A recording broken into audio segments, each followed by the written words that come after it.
alkalde. Alam niyo mga bata, nakakatuwa dahil ngayon nararamdaman niyo na ang gobyerno dito sa Maynila ay buhay na buhay.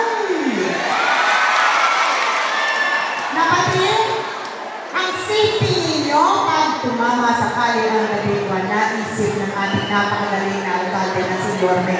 Isko Moreno Tumagoso, palakpakan na po ang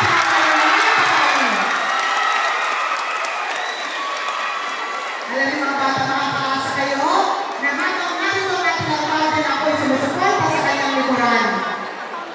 Mararamdaman na ninyo ang tangos ng inyong kalong na kayo ay mga Manila. Kaya, Manila! Vipers! Maraming salamat. Maraming salamat po, Mama Chenza.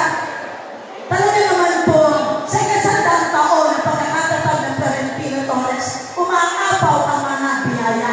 At ito, tatanggap kayo ng mga biyaya. Kayong mga pinagpalang mag-aaral na mataas sa paaralan ng Florentino Torres, mula sa Baytansang Port Senior High, narito ang hindi nag-iiwan, tunay na may puso sa Batang Maynila. Nagpapakatuloy na nagpapakatatag. Malayo ko ng kumyanan. Ang dati kong mag-aaral sa mataas na parang Tondo High School, ang nag-iisa. Ang nag-iisa, Tagalagalang Francisco Isko Moreno Tumagoso.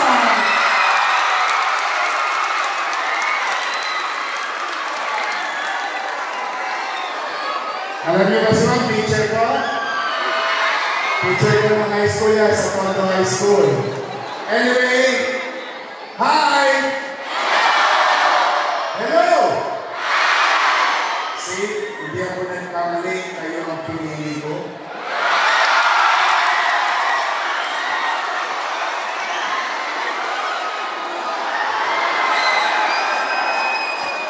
Okay. Anyway, I'm happy to be here to extend something that is very important that I'm going to entrust to you because I believe in you. Meron tayong posibleng mangyari at nakalimutan na tayo siguro sa Norte. Baka mamaya yung grade 1 may happen to us. Who knows? You never know. Is it inevitable? Yes. The question is when. But I want you to be prepared. Why did I choose high school? Grade 10, grade 12, UDM, and PLM. Why did I choose you? Because I think and I believe that you may and you can help our elders.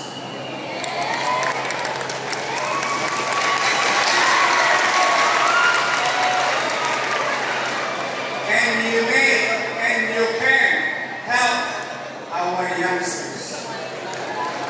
Tama ba? Say you're physically able. And the retention of acquiring knowledge, particularly in first aid, I think mas malaki ang chance and probability na mas marami tayong mailigtas na dumating ang biguan. Now, we are here today with your Vice Mayor, with the help of your principal and your teachers and your parents, giving you tools that you can bring anywhere. In fact, pag makikita niyo yung size niya, kahit araw-araw mo yan parang lunchbox sa loob ng bag mo, madadala mo. And you can help your fellow students, your neighbors, again, our elders, and the young ones. Kaya, with the limited resources na meron ng Maynila, ipinagkatiwala ko yun sa inyo. At mapagawa nyo high school, grade 10, and grade 12.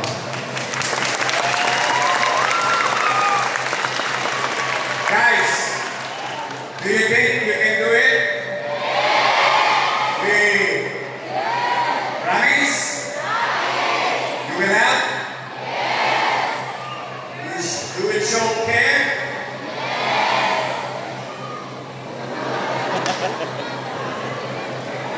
Then, tama nga ako. Hindi ako nagkamali sa inyo. Nagkamali na sa inyo yung pinasin kayo. Sino ba nabasin na? Bakit pa ba kayo nagtataas ng basin niyo? Bakit ba ako nabasin? Ang itong basin, lalaki na. Anyway, enjoy your time in high school. That's the most memorable time in our academic life. Is high school. That's the best time. Bakit? Ba't hindi naman the best time? Tingnan mo yung sa kanan mo. Nandiyan yung crush mo. O baka nasa likod ko lang. Baka nasa harap ko lang. Okay, ano? Enjoy these days. But, okay. Ito lang, ano? Simple paalala. Baka kasi may ilan sa inyo may pinagdadaanan ngayon. Akala, I'm not saying na meron. Pero if ever, just if ever, may pinagdadaanan ngayon, move on. Always way forward. The days of the past will teach us lessons in life. But what matters most is that you continue to look into the horizon. That better days will come to you. Kaya pagka pinaset ka, palitan mo agad. Charot. Kidding aside, yes, you must continue to dream. You must continue with your goals, aspirations in life. Kaya one Diyos, baka isa sa inyo, maging mayor din ng Maynila. Maging doktor, maging teacher, maging engineer. Why? I'm a product of public education system. Tulungan center sa daycare. Okay, mga nanay na talagin nyo kung nag-aaral sa tulungan center. Tulungan center, Rosario Palmario Elementary School at Tondo High School. Just imagine that one of you here, some of you here, will be here speaking as mayor, as vice mayor, as doctors and nurses. So it is not impossible because what happened to me can happen to each and everyone. But for now, you must ask yourself a question. Who am I today? I am a student. That's where I am today. And I'm going to excel from it. Yan dapat ang mindset. So muli, sa inyo lahat, I wish all of you maging ligtas. Your mayor needs you. I need you. I need you to duplicate us in confronting that possible big challenge of our lives. I cannot do it alone.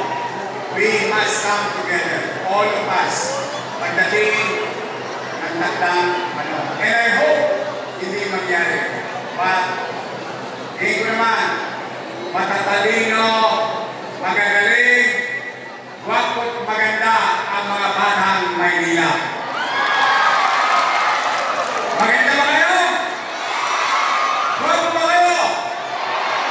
Yan ang sabi ng nanay ko. But thank you very much in advance. Anyway, you go internet, you go online, make use of it in a positive way. by acquiring knowledge on how to utilize this type of tools that may save lives. Okay? Yun ang purpose natin dito. Plus the fact, gusto ko lang kayo makita. Kaya ako nandito ngayon. Ha? Mag-iingat kayo, mag-aaral kayo. I love you too.